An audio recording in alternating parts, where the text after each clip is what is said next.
Dia bertanya, test pack saya selalu berubah-ubah, kenapa ya? Sambil emoticon nangis.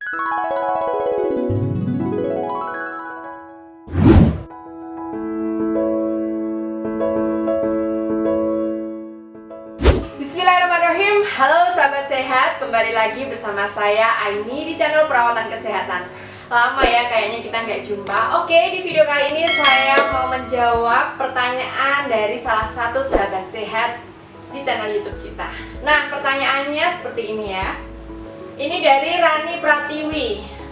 Dia bertanya, test pack saya selalu berubah-ubah, kenapa ya? Sambil emoticon nangis. Pertama cek hasilnya positif tapi samar. Yang kedua negatif semua. Dan coba dites pack lagi, dicek lagi hasilnya negatif lagi. Yang ketahuan positif cuma 2 dari hasil test pack, sedangkan yang 5 test pack lainnya negatif. Dan yang 5 itu pakai satu merek, sedangkan yang 2 itu beda merek. Nah, kalau ada kasus seperti ini, jawabannya seperti apa? Oke, kita bahas dulu ya. Test pack itu dibuat untuk mendeteksi adanya beta HCG atau hormon HCG yang dihasilkan oleh plasenta janin yang sedang berkembang di dalam perut ibu. HCG akan mulai meningkat pada awal kehamilan dan akan memuncak di usia kehamilan 12-20 minggu, dan setelah itu kadar hormon HCG akan semakin menurun. Nah, sedangkan faktor-faktor yang menyebabkan hasil test pack itu berbeda-beda apa saja sih? Nah, faktor yang pertama adalah perbedaan waktu test pack. Ada beberapa literatur yang menjelaskan bahwa hasil test pack akan lebih akurat apabila dilakukan ketika sudah terlambat haid selama 1 minggu. Nah, kalau udah lewat 1 minggu itu pasti akan hasilnya berbeda. Apalagi sebelum telat 1 minggu, misal baru telat 1 hari atau bahkan belum telat mens sudah di test pack, itu juga pasti hasilnya belum gitu valid atau HCG itu belum bisa terdeteksi secara maksimal.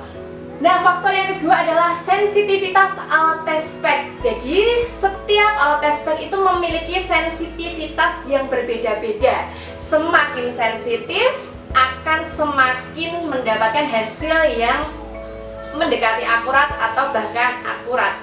Jadi tiap merek test pack tentunya akan berbeda hasilnya karena sensitivitasnya itu pasti berbeda-beda. Maka buat kalian pilih alat test pack yang sensitivitasnya mendekati akurat atau malah bahkan lebih baik pilih yang benar-benar akurat. Nah, faktor yang ketiga adalah kesalahan dalam prosedur melakukan test pack. Nah, ini biasanya tanpa kita sadari ya.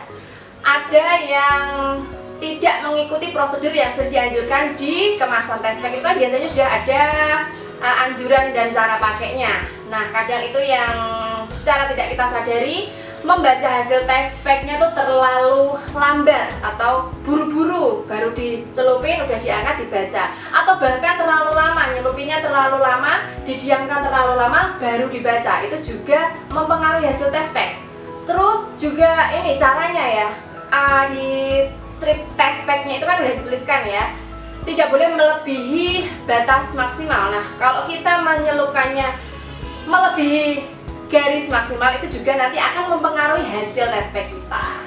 Faktor yang keempat adalah kontaminasi bakteri pada urin. Ini biasanya itu adanya bakteri-bakteri di urin kita juga bisa mempengaruhi hasil test pack. Terus bisa juga karena tempat atau wadah yang kita buat nampung urin kita itu nggak bersih, terkontaminasi bakteri dari wadahnya itu juga bisa ya. Dan yang faktor kelima adalah efek samping penggunaan obat. Misal nih pada waktu itu kita sedang pengobatan, nah itu juga bisa mempengaruhi hasil test pack.